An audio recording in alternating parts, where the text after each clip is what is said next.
Around this first curve, notice the two miners' cabins built along the canyon wall. As cool as they appear, they were ideal for the hot summers and cold winters here at Calico. During the boom years, Calico's mining district boasted a population of nearly 5,000 people. About 1,200 people actually lived in the town site of Calico. Today, the population is only 9.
As we round this next curve, look to the left of the engine.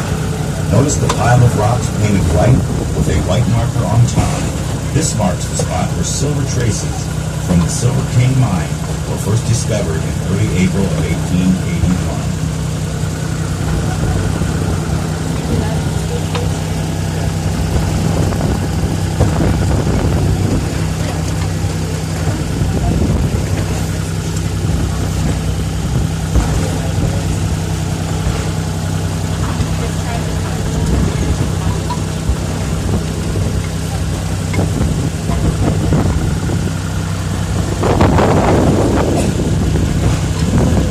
To the right is one of the original ore cars, taken out of an abandoned mine shaft.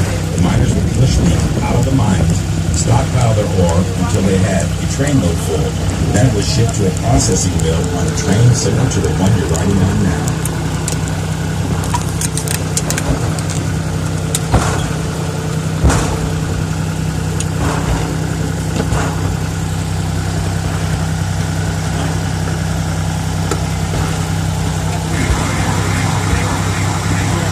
This large area to the left of the train was known as East Calico. It was the main residential district of the Calico town site. Miners with families didn't want their wives and children exposed to the rough and rowdy main street with its 22 saloons and red light district. So they built their homes here. At one time, there were over 80 homes in this area, but time and the desert itself has taken a toll, and all that remains today is that wall outlined in white.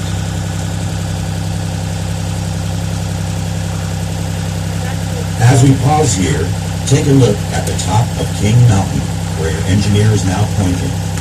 Look at the last letter, the O in the word Calico, and run your eyes down about 300 feet and a little to the right. You should see a mine entrance on the side of the mountain. This is the entrance to the Silver King mine, one of the richest and largest mines in the Calico mining district. It produced about $10 million worth of silver in about 11 years. There's about 30 miles of tunnels on 14 different levels inside this mountain, belonging to several different mines. Just below the Silver King, there appears to be just an ordinary pile of dirt. Actually, that's remnants from the Silver King mine itself. Not long ago, that pile of dirt was assayed and found to contain over $6 million in silver.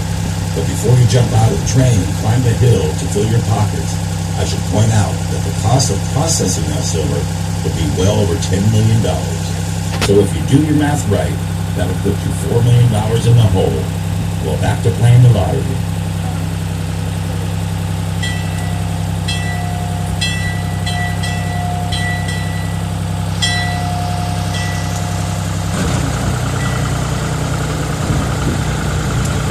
As we proceed, look down into the gully to the left of the train. The round rock structures you see are called bogans. They were built by the Indians who came to the Calico area in search of the many-colored clays from which they made their pottery, paints, and tints.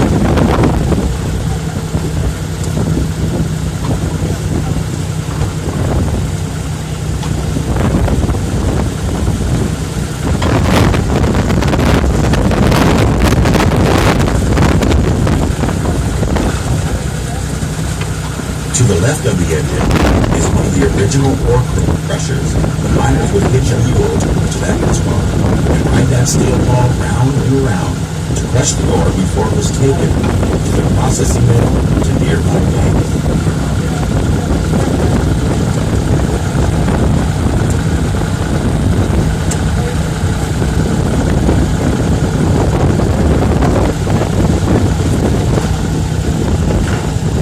Drinking water from Calico in the early years had to transport it from the Mojave River, which ran above ground at that time.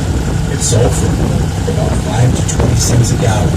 Unfortunately, several children died in Calico due to a typhoid epidemic brought on by this bad water supply.